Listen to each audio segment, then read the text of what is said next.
To bless Muhammad and his holy household. My name is Abdul Malik, and I'd like to welcome you all to join me on this journey as we go back to the books to figure out what really happened during and after the Prophet's life.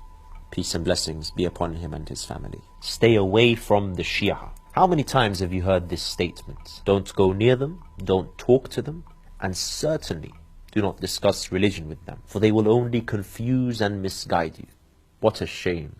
And what an embarrassment for those who say such words. In fact, what a self-defeating statement. How clearly have they expressed their fear of the Shia. Today, I speak not to those who make such claims, but to those who have heard such claims and have allowed it to dictate and restrict their search for knowledge. I want you to pay attention to the situation you are in. You initially entered into this world oblivious to its history, oblivious to the schemes and plots of mankind against the truth. So it is necessary you pay attention to what Allah has presented you with. The truth always shines over falsehood for those who are sincere. There's something very crucial I'd like to point out to you. Have you noticed how your scholars are always so overconfident when dealing with other religions? Christianity, Judaism, Zoroastrianism, Buddhism, Hinduism, Sikhism, atheism. They are ready to go head to head with all of them. Do you ever hear them warning you to stay away from the atheists, for example? Or stay away from the Christians? Never.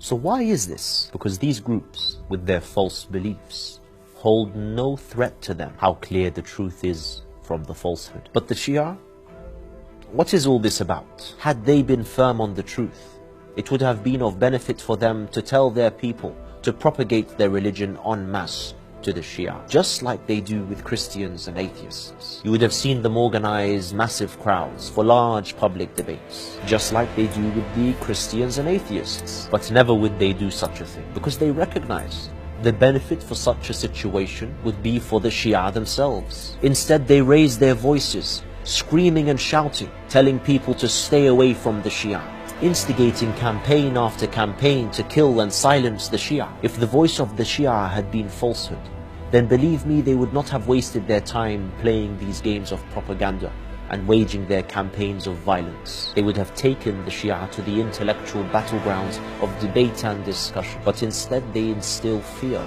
into people's hearts, manipulating them to believe that if they spend even a single day reading about or talking to the Shia, they would somehow be sucked into a black hole and never escape. It truly is an embarrassment. Since when has seeking knowledge been limited? Can one really gain true knowledge and reach certainty unless all sides have been investigated? How can one know if their sect is indeed the saved sect without considering the others? They wish for you to blindly follow, when we Muslims are not blind followers. Liberate yourselves from this trap, for Allah has created us free. To reach Allah, one must liberate himself from the traps of man and be obedient to Allah alone. And Allah has certainly commanded us to seek knowledge. If someone is preventing you from seeking knowledge, then understand that he is hindering the very freedom that Allah has granted you.